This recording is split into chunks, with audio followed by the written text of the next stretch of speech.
ఎవరైతే టెట్కు ప్రిపేర్ అవుతున్నటువంటి ఆస్పిరెంట్స్ ఉన్నారో అదేవిధంగా డిఎస్సికి ప్రిపేర్ అవుతున్నటువంటి ఆస్పిరెంట్స్ ఉన్నారో మీరు ఏ కాంపిటేటివ్ ఎగ్జామ్కు ప్రిపేర్ అవుతున్నా సరే తప్పకుండా టెన్సెస్ పైన పట్టు తెచ్చుకుంటే తప్పకుండా టెట్లో 30కి 30 మార్కులు, అదేవిధంగా డిఎస్సిలో 12 మార్కులు, ఎస్జిటి వాళ్ళకు 12 మార్కులు రావాలంటే అన్ని టాపిక్స్ పైన మనకు కమాండింగ్ అనేటువంటిది ఉండాలి.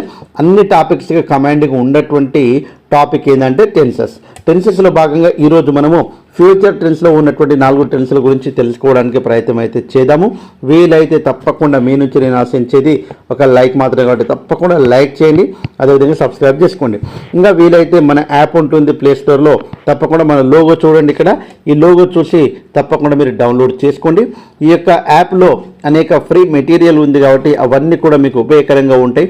తప్పకుండా వాటన్నిటిని తప్పకుండా మీరు వినియోగించుకుంటారని మనస్ఫూర్తిగా కోరుకుంటూ వీడియోలోకి వెళ్ళిపోదాం. చాలామంది టెన్సెస్ పైన పట్టు ఎంత సాధిస్తే అంత ఈజీ అనేటువంటిది అవుతుంది ఇంగ్లీష్ మిగతా టాపిక్స్, కాబట్టి వాటి గురించి పూర్తిగా తెలుసుకుందాం. మెయిన్గా చూడండి సింపుల్ ఫ్యూచర్ టెన్స్. చూడండి first one simple future tense. భవిష్యత్తులో జరగబోయే పనులు తెలుపుటకు ఈ టెన్స్ను ఉపయోగిస్తాము. అంటే ఏదైనా ఒక పని భవిష్యత్తులో చేస్తాను అని చెప్పే సందర్భాలలో మనము సింపుల్ ఫ్యూచర్ టెన్స్ను ఉపయోగిస్తాము.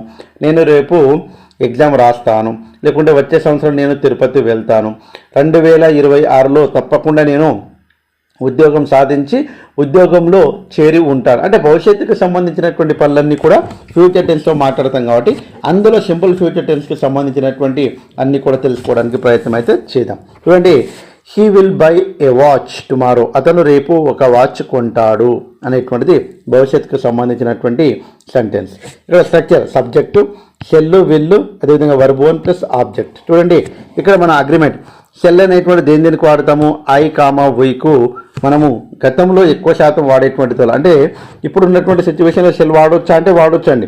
అంటే ఐకి వీకి షెల్ వాడవచ్చు, అదేవిధంగా విల్లు కూడా వాడచ్చు. బోత్ ఆర్ కరెక్ట్, కాబట్టి కన్ఫ్యూజ్ కావద్దండి. కాబట్టి ఐ వీకు షెల్ వాడచ్చు, లేకుంటే విల్లు కూడా వాడవచ్చు. తర్వాత హీ సీ ఇట్ దేకు మాత్రం తప్పకుండా ఏం వాడాలంటే ఇక్కడ మనము విల్ అనేటువంటిది వాడాలి. థర్డ్ పర్సన్ సింగులర్ కావచ్చు, అదేవిధంగా థర్డ్ పర్సన్ ప్లూరల్ కావచ్చు, వీటన్నిటి కూడా ఏం వాడాలి, విల్లే వాడాలి. అంటే ఇక్కడ చూడండి ఐ వ్యూకి మాత్రమే షెల్ వాడడానికి అవకాశం ఉంది. అంటే షెల్ మాత్రం వాడాలని కాదు, అవకాశం ఉంది. షెల్ అయినా వాడవచ్చు, విల్లన్నా వాడవచ్చు. ఇంకా మనము స్ట్రక్చర్లోకి వెళ్ళిపోయినట్లయితే నెగటివ్ సెంటెన్స్, ఇంటరాగేటివ్ సెంటెన్స్ అనేటువంటిది ఇంపార్టెంట్. చూడండి చాలా సింపుల్గా మనకు ఇంటరాగేటివ్ సెంటెన్స్ అనేటువంటిది ఎగ్జామ్లో అడుగుతున్నటువంటిది కాబట్టి చాలా ఇంపార్టెంట్.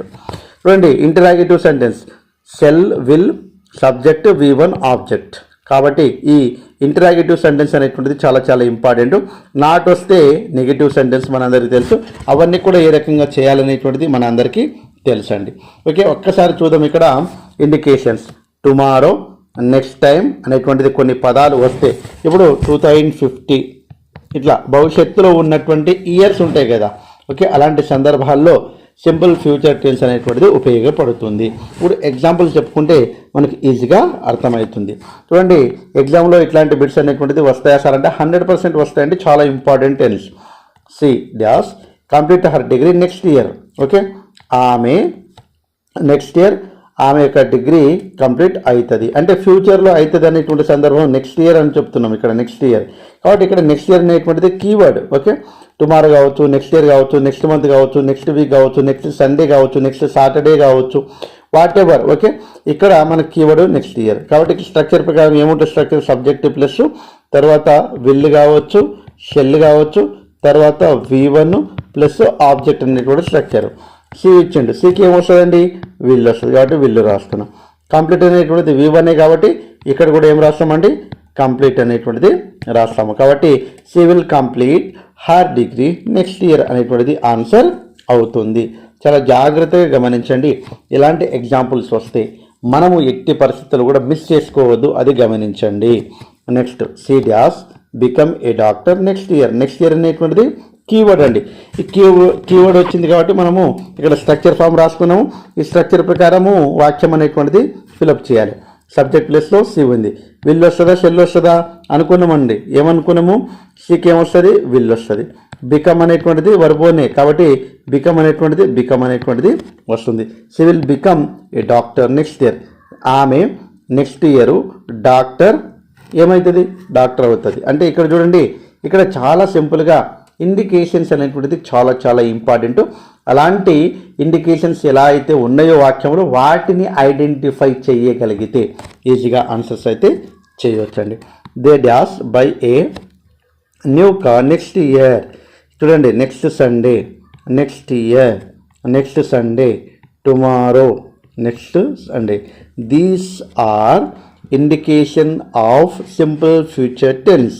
సింపుల్ ఫ్యూచర్ టెన్స్కి సంబంధించినటువంటి ఇవన్నీ కూడా కీవర్డ్స్ కాబట్టి వీటిని గుర్తుపెట్టుకొని మనమైతే ఆన్సర్ అయితే చేయాలి. ఇక్కడ ఐ వచ్చింది, నాలుగోది చూడండి, ఐ వచ్చింది కాబట్టి షెల్ వాడవచ్చు, ఐ షెల్ గో. లేకుంటే ఐ విల్ గో అనేటువంటిది కూడా కరెక్ట్ చేయండి, బోత్ ఆర్ కరెక్ట్ కాబట్టి ఏదైనా రాయవచ్చు. Okay, this is about the simple ఫ్యూచర్కి సంబంధించినటువంటి కొన్ని ఎగ్జాంపుల్స్. చూడండి, ఆన్ గోయింగ్ ఫ్యూచర్ యాక్షన్, ఇది ఇంపార్టెంట్ అండి. చాలా సందర్భాలలో మనకు ఒక వాక్యం వచ్చి చూడండి, he is going to buy a house అనే వాక్యం ఇచ్చి ఈ వాక్యం అనేటువంటి దేనికి ఎగ్జాంపుల్, అంటే ఈ వాక్యం అనేటువంటి దేనికి తెలియజేస్తుంది అని అంటే కంప్లీటెడ్ యాక్షన్స్కి సంబంధించిందా, నెక్స్ట్ కంటిన్యూస్కి సంబంధించినటువంటిదా, లేకుంటే ఫ్యూచర్కి సంబంధించినటువంటి వాక్యమా, లేకుంటే ఏది కాదా అనేటువంటిది అడుగుతాడు. అయితే ఇది ఫ్యూచర్కి సంబంధించినటువంటి వాక్యము, దాని యొక్క అర్థము అనేటువంటిది ఐడెంటిఫై చేయగలగాలి మనము. కాబట్టి ఇలాంటి బిట్స్ వస్తే కన్ఫ్యూజ్ కావద్దనే ఉద్దేశంతో చెప్తున్నాను. కాబట్టి క్లియర్ కట్గా ఇక్కడ తెలుసుకుంటే చాలా బాగుంటుందని ఇక్కడ ఇవ్వడం అనేటువంటిది జరిగింది.